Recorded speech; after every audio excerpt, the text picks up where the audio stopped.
de un gas a través de un circuito.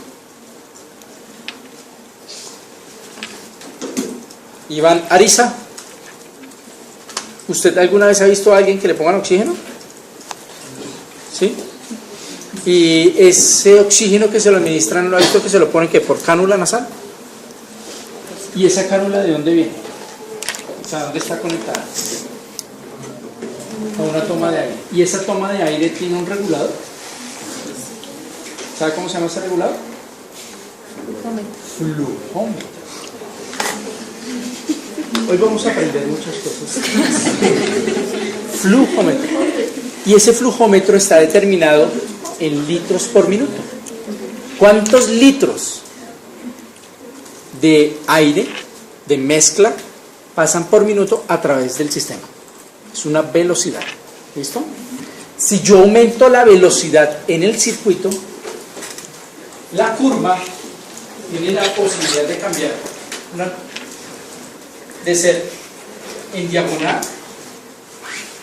en forma como de aleta de tiburón, o puede volverse hexagonal.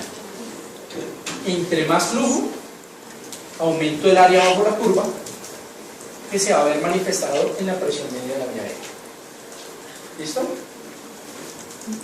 El flujo, la velocidad del gas, entre más velocidad haya, entre más flujo haya, puedo lograr que esta curva, que en este momento se representa como una aleta de tiburón, ¿sí la ves? Digamos acá. Si aumento el flujo, el área bajo la curva de esta aleta de tiburón que quedaría acá, la puedo aumentar porque se vuelve rectangular, y aumento en esto el área bajo la curva, que esta área bajo la curva me representa la presión media en la vía aérea. ¿Claro? ¿Cómo puedo aumentar? Una de las maneras de aumentar la presión de la vía aérea, aumentando el flujo. ¿Cómo más? Aumentando la presión, porque si yo aumento la presión, pues obviamente se va a subir más, ¿sí o no? Aumento el área bajo la curva, ¿cierto? Si aumento la PIP, presión inspiratoria pico. Bueno, aumentar el tiempo inspiratorio, es decir, yo prolongo esto y lo puedo llevar acá. Entonces aumento el área bajo la curva. ¿Vale?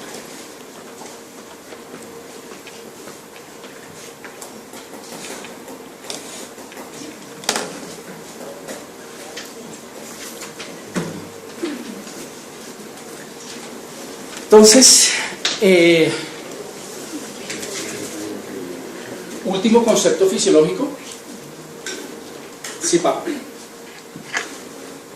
Habíamos hablado de que el concepto de CPAP es mantener una presión positiva continua más allá del valor del PEP fisiológico. Lo único que hago es administrar un sistema en el cual haya un flujo constante, que yo pueda medir la presión a través de ese flujo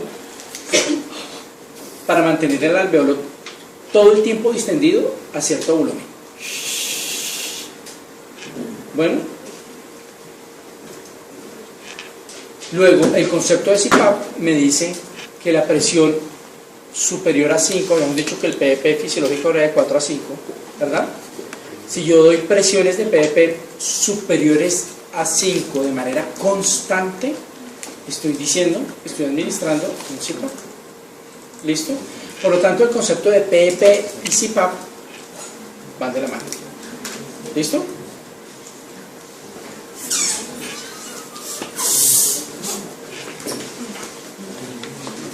Doctor, pero el CPAP también da PIP, ¿cierto? Usualmente, todos los sistemas de CPAP simplemente miden la presión constante que aumenta el PEP. Si usted conecta,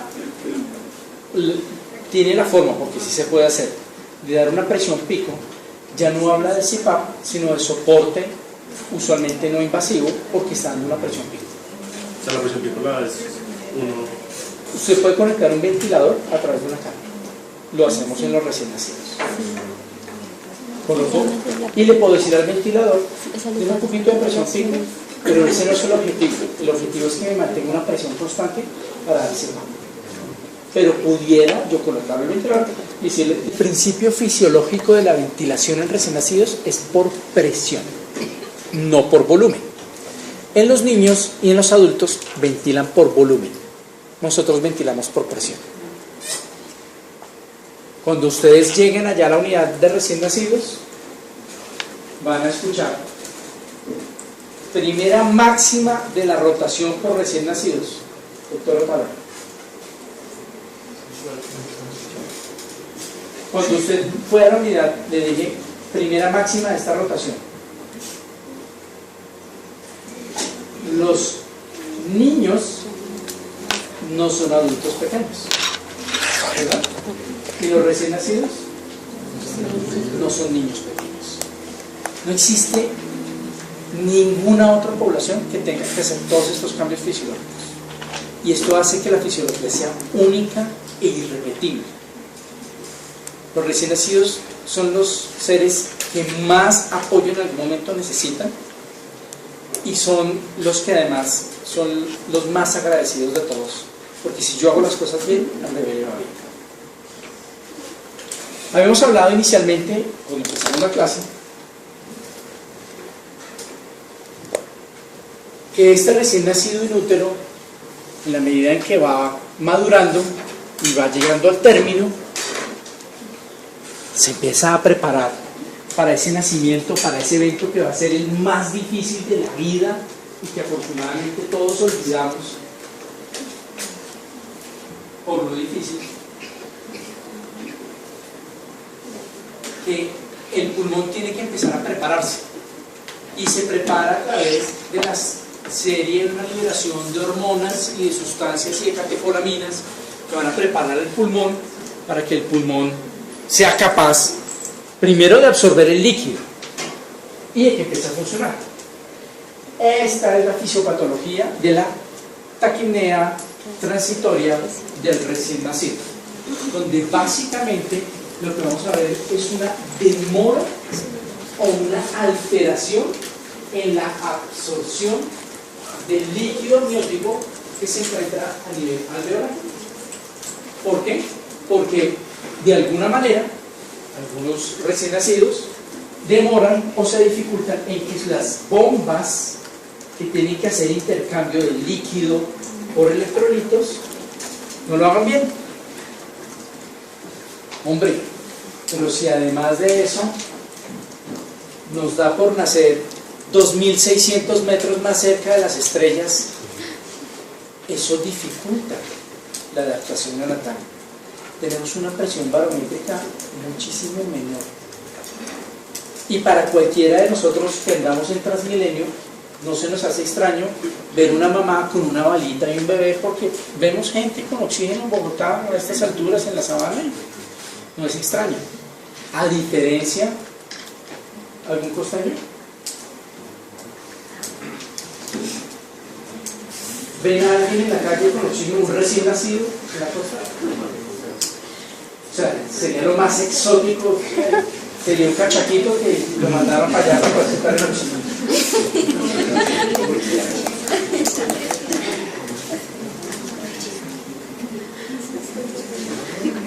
Hemos hablado entonces de manera directa o indirecta de algunas patologías. Hablamos de membrana radialina, hablamos de taquipnea transitoria, hablamos que los niños pueden tener dificultades en la adaptación porque tienen hipertensión pulmonar, y eso se llama dificultad respiratoria adaptativa. Bueno, y dijimos también que la membrana radialina no era exclusiva del prematuro, porque el surfactante también se consume o se inactiva. Y dijimos que el bebé puede aspirar meconio, el bebé puede aspirar sangre o inclusive cualquier proceso inflamatorio como el pus, la neumonía, inactivan el surfactante. La única patología que no tocamos es la hernia diafragmática.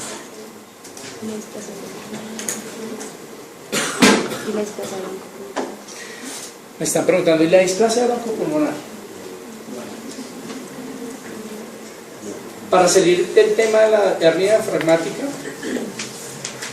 digamos que la hernia diafragmática es un tema bastante complejo, que se sale un poco de toda la fisiología que hemos hablado, porque básicamente dentro del desarrollo embrionario el diafragma no se desarrolló completamente. Y si recuerdan, muy al principio de la clase les dije que para el desarrollo pulmonar fetal era indispensable que el alveolo se llenara de líquido, porque es lo que permite que el pulmón crezca en cuanto a aspecto de masa, de volumen, de cantidad de tejido. Lo que sucede en la hernia diafragmática es que una parte del diafragma no se desarrolla y las vísceras intraabdominales se meten a la cavidad torácica.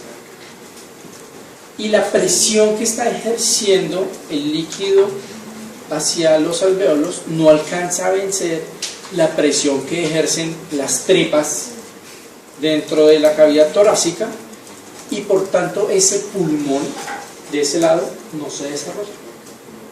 Hoy en día inclusive sabemos que el desarrollo pulmonar del otro lado, que teóricamente debería ser normal, también puede verse alterado, porque la relación de los vasos sanguíneos pulmonares con los alvéolos también se puede alterar, y pueden hacer que estos bebés cursen con hipertensiones pulmonares persistentes y a veces irreversibles, porque si no tienen una cantidad de vasos sanguíneos suficiente, pues eso no lo va a modificar ningún ventilador mecánico, ni ningún medicamento, ni ningún gas, y indefectiblemente son bebés que muy seguramente van a fallecer. Para terminar con la displasia broncopulmonar, la displasia broncopulmonar es la enfermedad pulmonar crónica del recién nacido, en donde hay una pérdida de la arquitectura alveolar pulmonar que se genera por múltiples circunstancias, pero las condiciones fundamentales son un proceso inflamatorio asociado con el uso de oxígeno a altas concentraciones, que al final alteran la arquitectura del modelo alveolar pulmonar y que vuelven a ese recién nacido dependiente de oxígeno. Entonces, si ustedes revisan las definiciones de displasia broncopulmonar, se van a dar cuenta de que la definición está atada a los requerimientos de oxígeno. Entonces es alteración de la arquitectura pulmonar por un daño inflamatorio asociado al oxígeno, y que se ve manifestado, representado por la dependencia de oxígeno en un recién nacido de manera crónica. ¿Dudas, preguntas, sugerencias?